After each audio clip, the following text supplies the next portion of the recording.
कि Salman today he is the he man, he is the dashing hero, ये इंतहाई शाय, बहुत ही कम बोलने वाला, बहुत चुपचाप रहने वाला बच्चा था। जो बदमाश बच्चा था वो वहाँ बैठा हुआ है। Which I watched, I don't know, maybe like 300 times. I saw that film. It was highly entertaining. I just saw an interview of Mr. Manoj Kumar, and he's taken away the credit from Salim Javed. He said that he's written it. एक दिन हम बैठे थे कि वही सागर साहब जिन्होंने सरहद लुटेरा बनाई थी, जिन्होंने हमें इंट्रोड्यूस कराया, वो आ गए और उन्होंने कहा भाई एक शॉर्ट स्टोरी है और तुम दोनों जो है वो उसका अगर स्क्रीन प्ले बना दो। तो हमने कहा ठीक है, कितने पैसे देंगे आप? तो उन्होंने कहा 5,000। तो आइए, मेरा तो एक हार्ट बीट मिस हो गया। जब से कुछ समझ में आया तो सलीम जावेद ही समझ में आए, बाकी के कोई नहीं समझ में आया। What is it about your partnership that made it so special? I mean, ultimately the result, but you see, it was not planned, it was not organized, it was not on a very conscious level decided that we'll do that. It just happened. Incidentally, the first job I got in film industry was with Mr. Kamal Rari for 50 rupees. Then I jumped to 100 rupees in Mr. S.M. Sagar's film, where I was an assistant director. Besides that, I was writing dialogue also, because no other writer was willing to write the dialogue of सरहदी लुटेरा। तो हम लोग झोपड़पट्टी में भी गए थे माहिम की सागर साहब के साथ, वहाँ एक राइटर था, उसने भी रिफ्यूज़ कर दिया। फिर मुझे उन्होंने कहा अच्छा चलो तुम लिखो। तो मतलब चॉइस का मामला नहीं था, मगर वो मेरी ज़िंदगी की शायद सबसे अहम फिल्म है Sarhad Lutera, because that is where I met Salim साहब। सलीम साहब उस पिक्चर में रोमांटिक लीड कर रहे थे और मैं डायलॉग लिखता था और मुझे इतना परेशान करते थे वो डायरेक्टर साहब और प्रोड्यूसर साहब कि मैंने तय कर लिया था इसके बाद मैं नहीं लिखूँगा। मगर मुझे कॉन्स्टेंटली जो हिम्मत दी और अप्रिसिएशन दिया वो सलीम साहब ने कि आप अगर इस पिक्चर में ऐसे डायलॉग लिख सकते हैं तो आप सोचिए कोई ठीक पिक्चर होगी तो आप क्या करेंगे, आप राइटर बनिए। तो ये खैर बात ख़त्म हो गई। उसके बाद इत्तेफाक है कि मैं बांद्रा आ गया एक दोस्त के यहाँ और उसके साथ रहता, किराया वो देता था, मैं रहता था। तो सलीम साहब का घर पास में था, तो सलीम साहब के घर जाने लगा सारी मोहब्बत के साथ। एक ये था कि एक वक्त का खाना पक्का हो गया था। तो फिर हम लोग बैठते थे, कहानियाँ वानियाँ सोचते थे।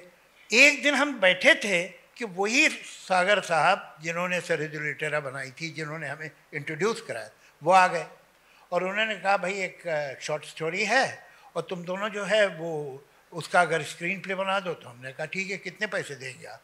तो उन्होंने कहा 5,000। तो आइए, मेरा तो एक हार्ट बीट मिस हो गया। तो हमने कहा ठीक है।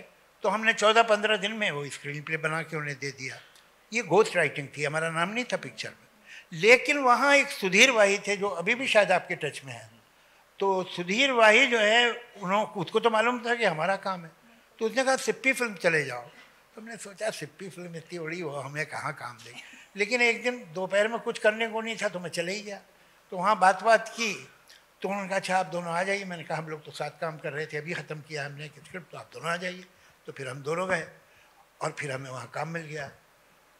तो वहाँ राजेश खन्ना से मुलाकात हो गई। राजेश खन्ना ने हमें कहा कि तुम हाथी मेरे साथी का स्क्रीन प्ले लिख दो। तो कोई ऐसा दिन नहीं था, कोई ऐसा टाइम नहीं था जब हम दोनों ने बैठ के तय किया कि अब हमें पार्टनर हो जाना चाहिए। It just grew, it happen like that. और फिर तो आपको पता ही है, मुझे बताने की ज़रूरत नहीं है, रेस्ट इज हिस्ट्री।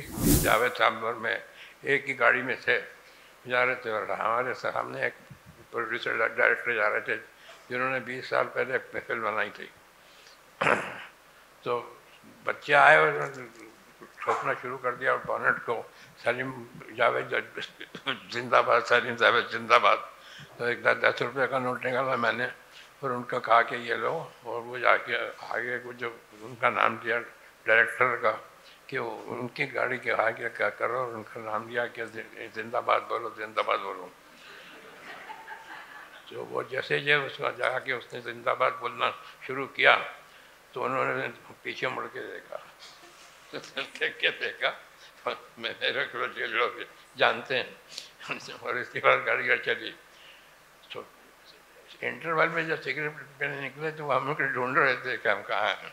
जो उसके बाद हम दिख गए उसे, तो घुमा फिरा के, जैसे आपने भी अभी थोड़ी देर पहले कहा था लोग जानते हैं और आदमी जानता है, तो थोड़ी देर बाद वो हमारे पास आके खड़े हो गए कि नहीं यार अल्लाह का शुक्र है कि 20 साल हो गए मेरी पिक्चर को, मेरा बच्चा जानता है।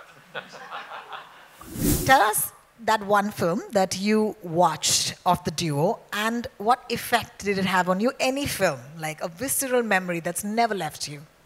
You know, I've watched all their work umpteen number of times.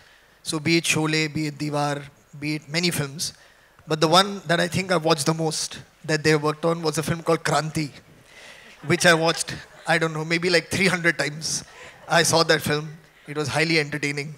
I don't know if they will be happy that that was my first choice of Kranti. But no, all their work. I think, I mean, this documentary is aptly titled Angry Young Men because they brought their life experience, their voice, their identity into the character that we've all come to know as Vijay. And that's left like a lasting impression on all of us. But I mean, all of it, their work is absolutely spectacular. It speaks for itself. Salman sir, I just saw an interview of Mr. Manoj Kumar, and he's taken away the credit from Salim Javed. He said that he's written it. Did he? Yeah.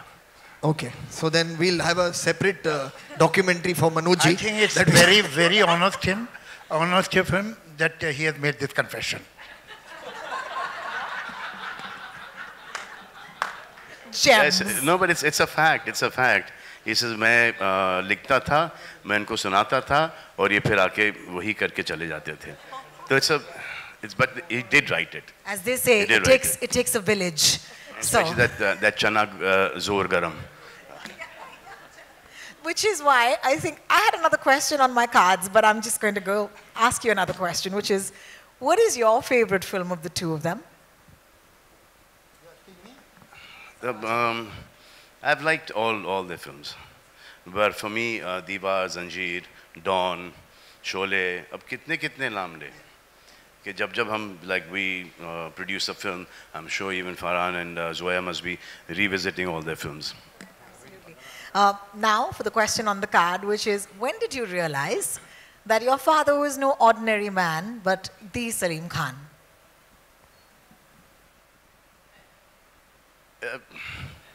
क्या सवाल है ये? अब इस सवाल का जवाब तो कुछ और ही होगा कि जब से कुछ समझ में आया तो सलीम जावेद ही समझ में आए, बाकी के कोई नहीं समझ में आया.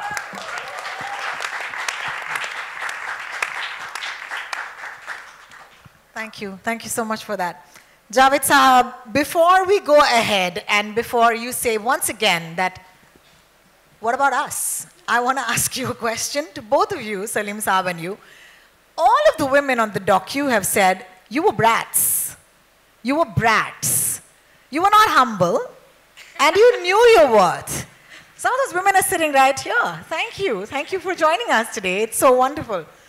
No, I must, in all honesty, accept that Salim Javed stepped on many people's feet, but to begin with, those feet should not have been there.